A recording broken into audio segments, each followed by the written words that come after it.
जय श्री कृष्णा। आज हम पढ़ेंगे श्रीमद् भगवद गीता अध्याय 15 पुरुषोत्तम युग श्लोक नंबर 8वां। शरीरं यादिवाप्नोति यच्चाप्युत्क्रामतीश्वरः गृहीति वेतानि संयाति वायुगंधानि वाशयते। अर्थात श्री कृष्ण भगवान जी कहते हैं, इस संसार में जीव अपनी देहात्म बुद्धि को एक शरीर से दूसरे में उसी तरह से जाता है जिस प्रकार वायु फूलों से सुगंध को साथ लेकर चलती है, उसी प्रकार जीवात्मा एक शरीर को छोड़ते समय मन और इंद्रियों को साथ ले जाकर दूसरे शरीर में प्रवेश करती है। शरीर नश्वर है, शरीर खत्म हो जाता है, लेकिन आत्मा अजर अमर अविनाशी है। आत्मा की यात्रा चलती रहती है, वो एक शरीर को छोड़कर दूसरे शरीर में प्रवेश करती है। हम जो विचार, संस्कार और भाव बनाते हैं, जिस वक्त मृत्यु होती है, हम उस वक्त जो भी सोचते हैं, जो विचार करते हैं, उन विचारों को हम हमारे साथ में ले जाते हैं, वही हमारे अगले जीवन की दिशा को तय करते हैं।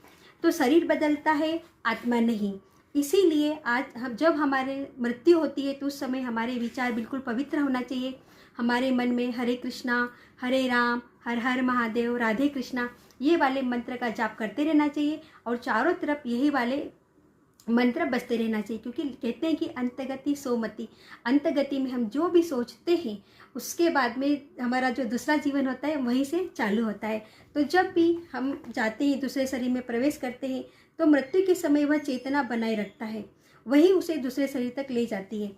श्री कृष्ण भगवान कहते हैं कि यदि हम उस समय कुत्ते या बिल्ली जैसी चेतना बनाते हैं, उसके बारे में सोचते हैं, तो हमारा शरीर भी उसी एनिमल्स के, जानवरों की तरह प्राप्त होता है। और अगर हम देवी गुणों में स्थिर करते हैं तो देवता का स्वरूप प्राप्त होता है। तो भगवान कहते हैं कि हमें कृष्ण भावनामृत में होना चाहिए और आध्यात्मिक जगत में कृष्ण लोक को जाता है। तो हमें जब भी हमारा मृत्यु होती है तो हमें भगवान को याद करते हुए हमारे प्राण छोड़ना चाहिए।